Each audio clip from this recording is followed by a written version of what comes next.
Screen is here. Reality päkkäke, since it's reality screen.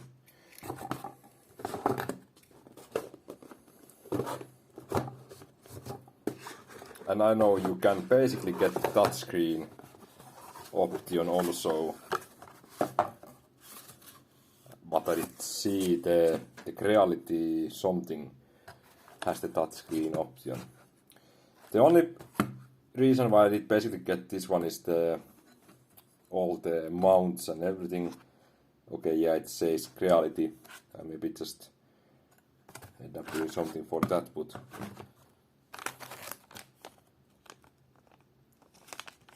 we have the bolts here, new cables or new cable,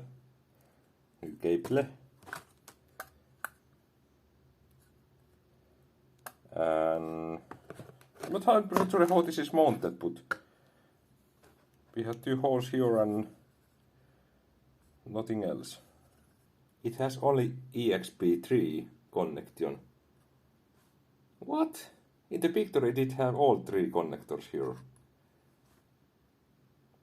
That sucks. I cannot use the screen.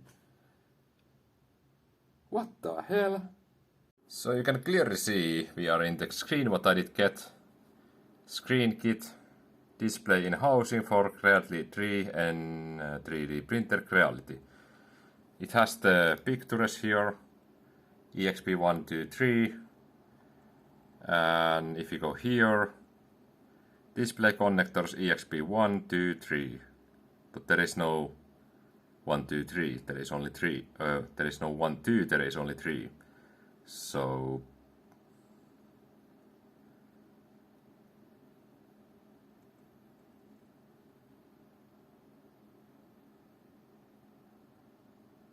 yeah, that sucks. God damn it. Back from the Kottake, and we did, or I did get a lot of the packages on the post office. I did get a lot of emails saying that everything is ready to pick up.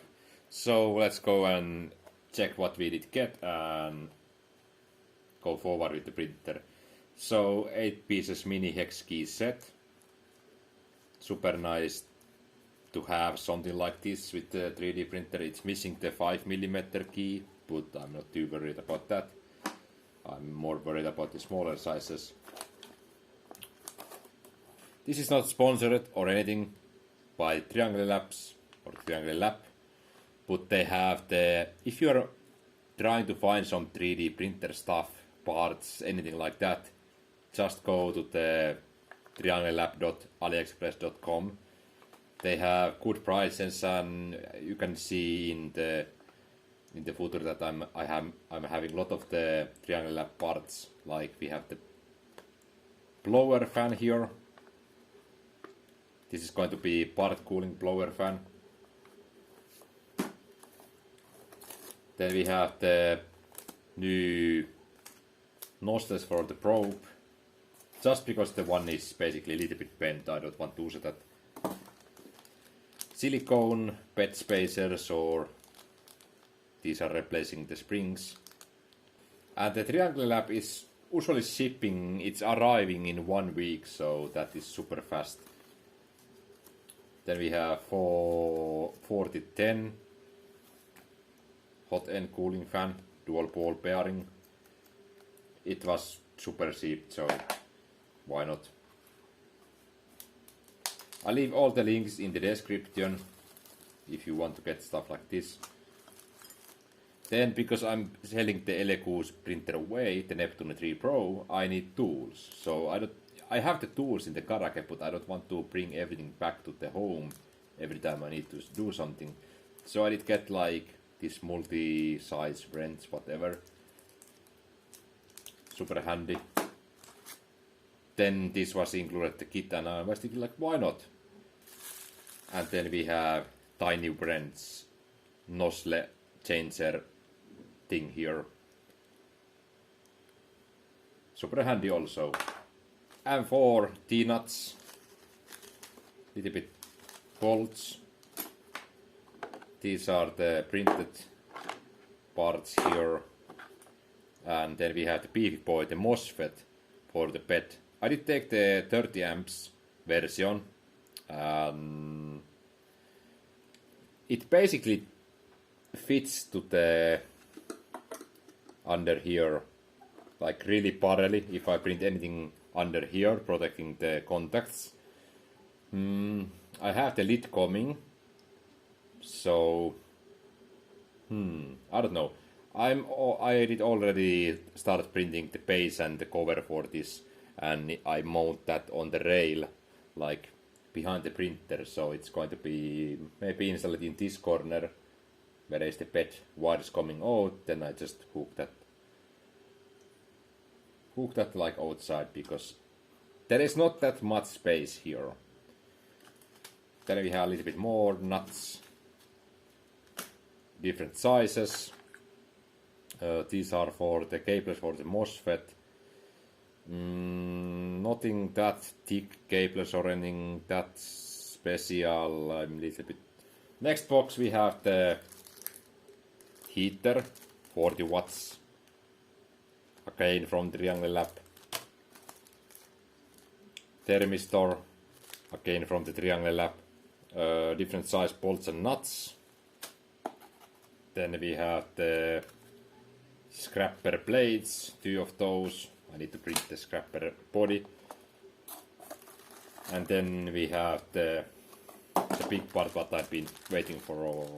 This is also from Triangle Lab. So the hot end, or the, no, basically hot end kit. We have the hot end here. And the heat break, or the heat shield, whatever you want to call this.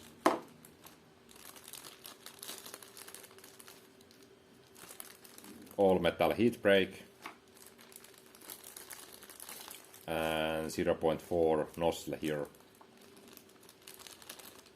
And even the silicone cover for that. I'm not 100% sure how this is assembled. Like we have the old one here. It wasn't that easy to find like what is the right one, because we have the like all metal heat breaks and stuff like that, direct feed, so on. But we still have the Bowden tube here. I'm not that expert with the 3D printer like the heat breaks and stuff like that, so like we have part of the Bowden tube here, and then this goes here to the extruder side. And as you can see, this version is coming with the clips, so you basically supposed to install the clip here and then the ring around the clip, so it locks the Bowden tube into place. I maybe don't do that, because I think it can cause problems with this one what is going to the inside the extruder. So I think this is also working, but there is so much soldered parts on these cables that I don't really trust that. So this is screwed like this here, pretty standard stuff. I'm just try fitting everything before installing these, like at the end. Which way we want to install this? There is the screw hole here, so from this side we have the aces for both screws. I think it's something like that should be okay. And because I'm me, I did take the heatsink away. I was thinking like, you maybe want to add copper paste or thermal paste inside the heat break, or basically on the heat break triads inside the heat sink. What is this big thing here? So I was thinking like overall all the like this heatsink is pretty damn big in the MOSFET. Like, can you just maybe cut it down or something? And is it really cooling down this thing or something? And is there something like thermal paste here or glue or something? And there is nothing. It's basically just screw it here. With that screw, it's installed here, but there is nothing like helping the transfer. I think I'm going to just install the thermal glue here. That thermal glue is from AliExpress also. It's super cheap, but it helps transferring the heat from the MOSFET to the heatsink here. And with that, I think this should be able to handle the heat even without that much of the heatsink being applied here. I see the design point of this, like you have to have double sides, like the empty sides, so there cannot be heatsinks or fins here, because you have the fan holder or the fan header here. It is recommended to install paste or something, thermal paste or even copper paste between or basically on the threads on the heat break, so it moves the heat to the heat sink, so the heat sink can really work as it's shown. And now the heat break is already stuck in the in the heat sink itself. I maybe add Arctic MX4 just little bit at the middle. I don't want it to be in the either ends, because then it can mess with the filament, or it can just basically fall top of the heat block here. Let's take the heatsink plaster from the AliExpress. Check that it's applying like everywhere. And then you want to lift the whole MOSFET board from the heatsink and screw that in. So then it's not touching the board itself. It can... No, maybe it can something, I don't know. Can it cause any problems? I just want to it has the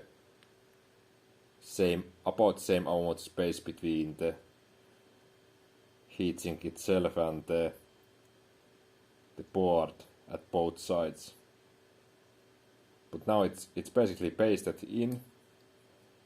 So it'll be a little bit better, maybe. Maybe it helps, I don't know.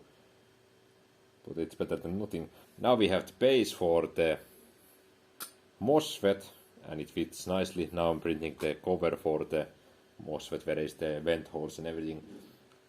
And this is the reason why it's good to have order the bolts and nuts from the AliExpress all the time. If you are ordering something and the free shipping threshold is 10 euros with the most of the products, just fill your cart with the M2 bolts and nuts and M3 bolts and nuts and stuff like that, because these are super cheap. Like you can get like sometimes even 50 bolts and 50 nuts for like 2 euros. But yeah, the base is here, and the bolts are nuts what I did test. They are working just perfectly with this base. I think the base can be a little bit thinner, like half of the thickness of this one. But I don't know. If it works, then it works. Now we have a little bit MX4 from Arctic here. Little bit at the top end. I did push that inside, screw that in. And then I just use a paper towel to clean all excess thermal paste. And also, what is nice thing about the Triangle Labs is they have they ship you all the connectors what you maybe need. And I really like the thermistor. I think this is the better style when it's basically protected and it goes inside here all the way to the other end. And then you just screw that in from the hole here. They also shipped all the screws and everything. So that is installed right now. And now we have long wire where there is already the connector at this end. So what I mean I like more about that style, these are the thermistors or basically thermal sensors, what are shipped with the most of the printers. Like Eleco is using these, and if you are doing maintenance and you are unscrewing this and screwing this back in, it's super easy to damage this one. Like, I'm not expert with the 3D printers, but I can see that happening. Yeah, it's the wires what are basically protected with the PTFE plastic. And then you screw the screw in, and this is basically going under the screw head between the screw head and the heat block. So I really like the more like the guessing what this like this. I'm not 100% sure about this. I need to check from the internet how this is should be installed here. Like, this is the heater element, but if I throw that in, it leaves like that amount outside. Do I put that like in the middle of the heater element, or how this is installed? But like with Triangle Labs heater element, we have maybe that is 1 meter of cables. Nice crimped edges or ends here.